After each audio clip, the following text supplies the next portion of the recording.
From Anonymous, do you think Canadian regulators will ever accept a fiduciary standard for all professionals that provide financial advice?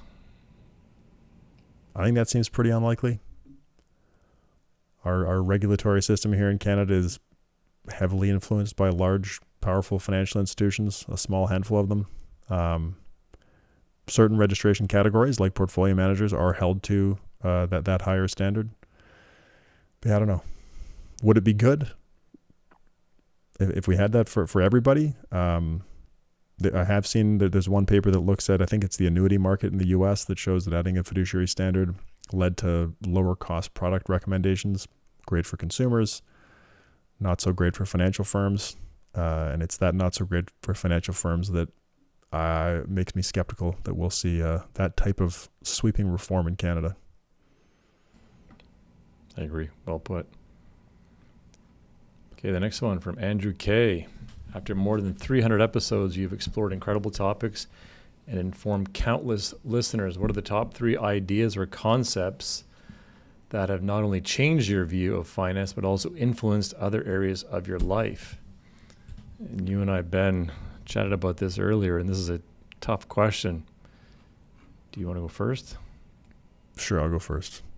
I think I wrote 4 things. So did I. Yeah. So I guess it wasn't that tough.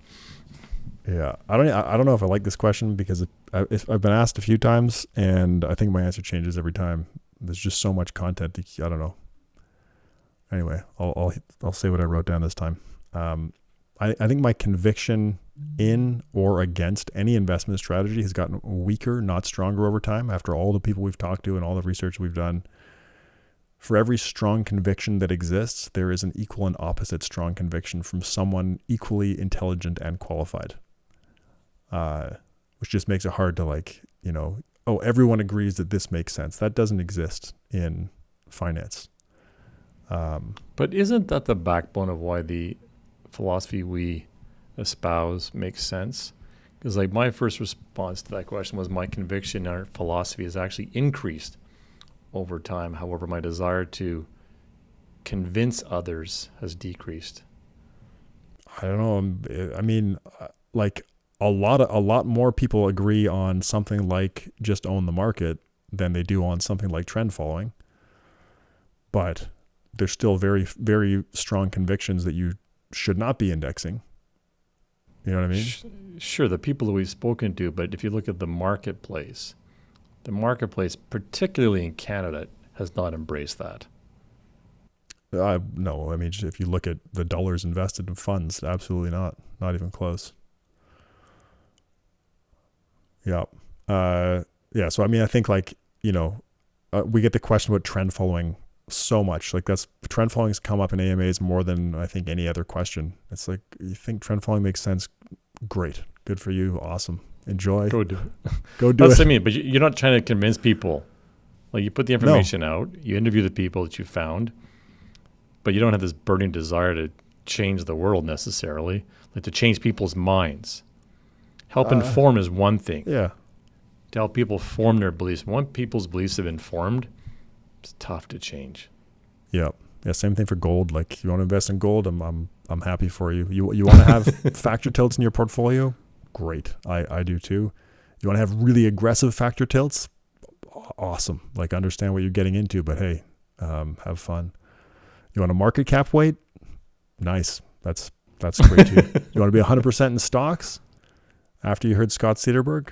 Hey, I'm 100% in stocks. Awesome. You want to be 60-40? I mean, great. I don't know. I just think that nobody knows, there's a lot of wisdom in what David Booth says, that you have to have an investment strategy that you can stick with.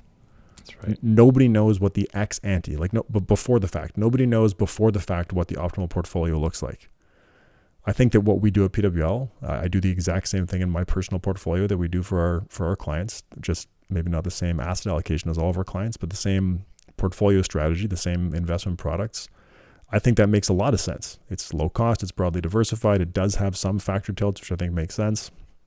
But I can't claim that it's ex ante optimal. I can't say that portfolio that I use and that we use is going to be the best performing portfolio for the next 20 or 50 or whatever years. And then I'm also highly skeptical of anyone claiming that they know what the ex-ante optimal portfolio looks like. So I don't know. My convictions in anything have gotten weaker. My convictions for and against anything, like it's just nobody can predict the future. It's interesting you mentioned the bond question. Like, you listen to Scott Cederberg, you'd go all equity. You listen to Bob Merton, you wouldn't. Yeah. And Edward McQuarrie has a paper looking further back in time than Scott, and bonds look a lot better over a lot of that period. Now, there's so many questions there. Do we need to look back that far in time? Like, at what point do the data stop being relevant? Scott made a pretty good case for why data going back to 1890 are still relevant for today, but what about going back to 1790 or whenever McQuarrie's paper goes to? So anyway, and there's so much good research and so many smart people with strong opinions. It's just, it's what David Booth says. You have to have an investment strategy that you can stick with, and you have to stick with it. So that's one. Are we alternating, or should I just go through all mine? Keep going. I may jump in and interrupt you again. Okay. Market efficiency doesn't really matter. I think market efficiency has become this ridiculous straw man target where people will point to specific events and say, like, I knew it. Markets are not efficient. That couldn't possibly happen in an efficient market. Marco Salmon kind of talked about this the first time he was on this podcast. This is a quote from Marco. I actually think measuring price efficiency, whatever that means, is really hard. And one of the reasons it's really hard is that it kind of assumes that you have some way to know what a stock is worth at any given point in time. End of quote. What really matters to investors is whether they can consistently outperform by identifying market inefficiencies, whatever those are, whatever that means. And the answer to that question continues to be no most of the time. But we used to talk a lot about market efficiency. I don't even think it matters. It's too hard to define. It's too hard to measure. That doesn't mean everyone can beat the market, though. That's kind of my point. Even if markets aren't efficient, all these markets are inefficient. Look. Okay, who's beating the market? Wasn't it Ken French that says they may not be efficient, but why not invest like they are efficient? Right. Which makes sense. Market efficiency is just a model, but that doesn't mean that you can beat the market. Yeah, models aren't reality. Models aren't reality, and the reality is that you can't beat the market. Most people can't. Mean variance optimization is, respectfully to anyone using it, because I know a lot of financial professionals do, completely useless. Respectfully. This has come up. Hey, Lou. Don't get me started, CP. This has come up implicitly and explicitly in different ways across past episodes, but it's still very common in the industry to see people whipping out the Sharpe ratios of a product or a strategy or whatever. Scott Cederberg and Hank Bessenbinder both talked about how the normality assumption in the Sharpe ratio fails at long horizons due to skewness, which really limits its usefulness for long-term investors. It's a single period model over a single monthly maybe period. The distributions of returns do tend to be pretty normal, but over longer horizons, which are more relevant to most people, returns do not tend to be normally distributed. And so that alone just kind of kills the usefulness of the Sharpe ratio unless your time horizon is a month.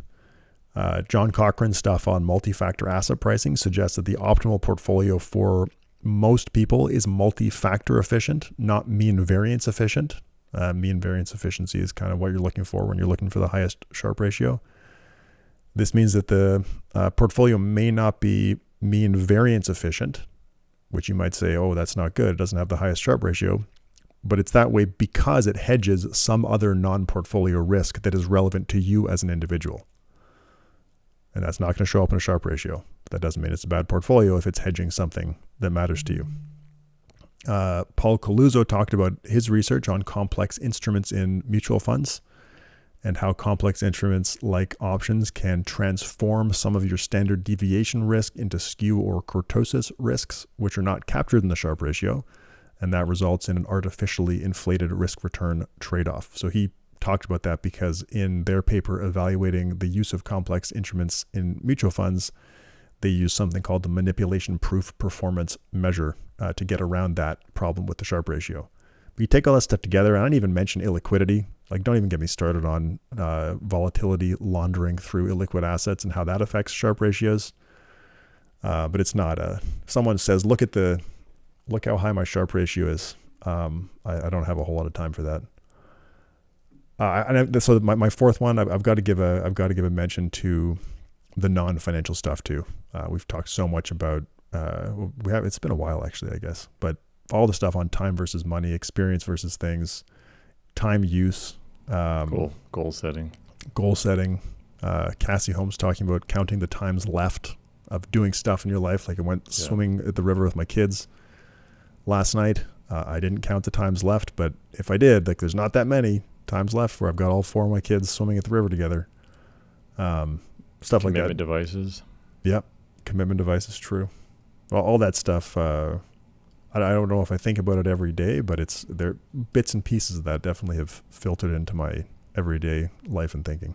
I actually talked about that. It's not a commitment device, but the habit with a client at the gym yesterday morning. He said, I forget who the guest was that told us, like, instead of deciding which days of the week to go to the gym, just decide to go every day. Therefore, you never have to kind of mentally juggle. Okay, if I go on Monday, I can skip Tuesday, go on Wednesday, but I'm out Thursday. If you just go every day, and it's just so much easier. Kind of like, Joe Biden wore the same suit every day. There's no decision to be made, right? You just do it, right? It's just easier. All right, so mine, I gave my first one. Number 2, I thought the industry would change in Canada towards indexing much quicker, much like in the U.S., and that has not been the case. When I first heard the merits of indexing back in 1997, yes, 1997, Lou, it just seems so sensible, even without doing all of the learnings we've done over the past 8 to 10 years or so. It just made sense. But this week alone, I've spoken to 3 people at 3 different brokerages in Canada, and not only is the usage or belief in the power of markets work type philosophy not there and not being used, but the awareness of it is not there, which is just staggering to me. It's one thing to be aware and choose not to, but to largely, this is what I was told, sample of 3, but the awareness is not there. So there's so much data, so much research that you've done, Ben, that so many people just clearly just aren't aware of. Another thing I thought is worth mentioning is I have a much greater appreciation just for questioning assumptions. Like, our industry is so loaded with throwaway terms and rules of thumb, and stuff that's just said enough just becomes true, and that's just not the case, right? And I know this is how you operate, Ben, with your engineering kind of mind and thought process, but kind of question everything, challenge everything, dig into the details, and try to get to the bottom of ideas that are out there. And there's so much academic research, like SSRN is so full of unbelievable information, right? And in a world like in the investment world where you've got this massive amount of information asymmetry, clients perceiving that advisors know so much more, which they don't necessarily do know more. That's just fertile ground for evidence like that to not come to light and to have status quo in, let alone the economic drivers, to not change how people are advised. Let's see here. I thought the great democratization of information would lead to better planning and better investment outcomes.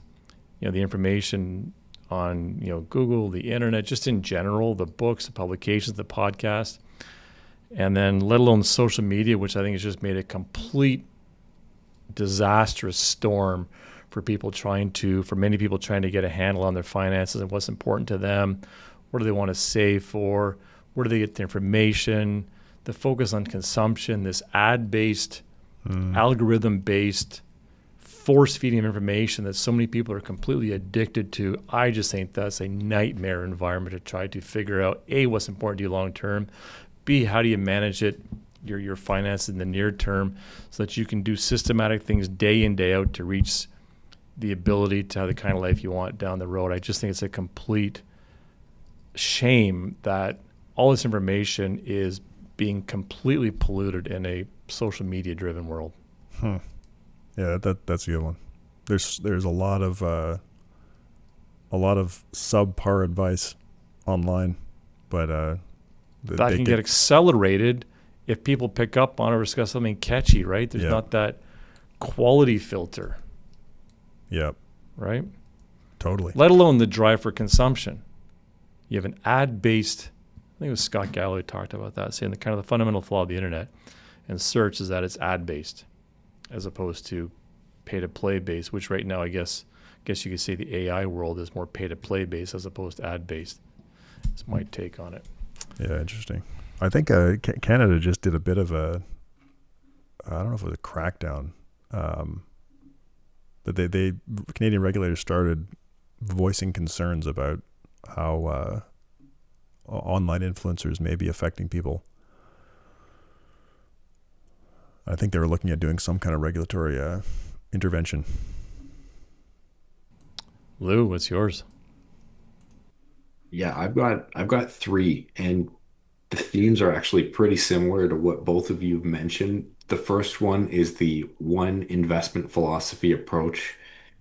That was like transformative for me coming from the bank where passive index market cap factor tilted, like you name it, that is not what they're doing.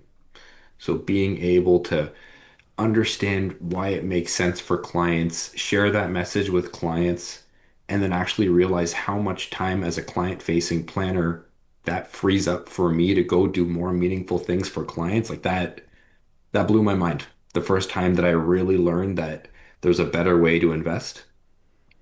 And just to add to that, I've very much become kind of similar to both of you, where if a client asks about market cap weighted, fantastic.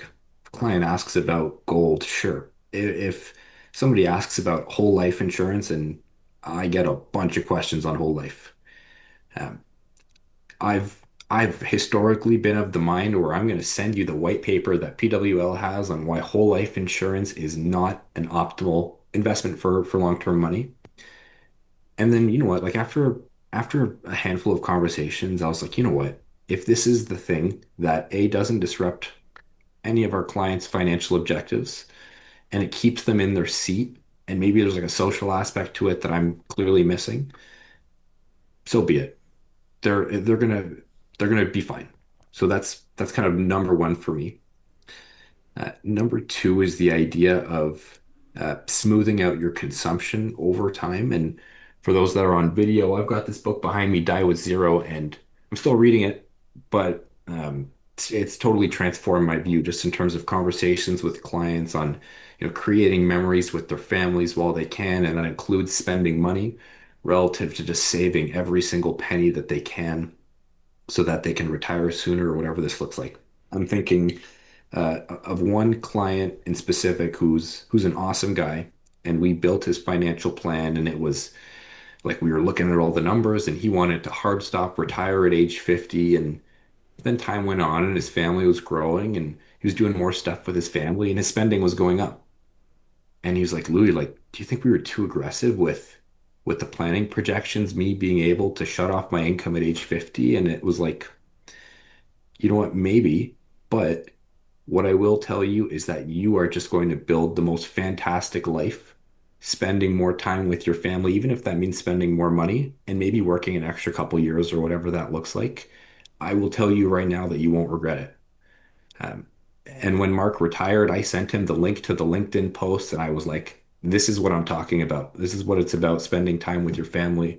And I hope that he didn't interpret that email as me telling him to retire today, because that was not the intention, but it's about smoothing out your spending for sure. And the last one, this is a short one for me. You do not need to be a homeowner to be able to build meaningful wealth and live a good life. And I say this as a renter myself. It's there's so many other variables to home ownership versus renting a place that just makes such a difference on your life. Flexibility, cash flow, mental overhead, you name it. Home ownership is not the only way to build wealth. So that's my third and Yep. final.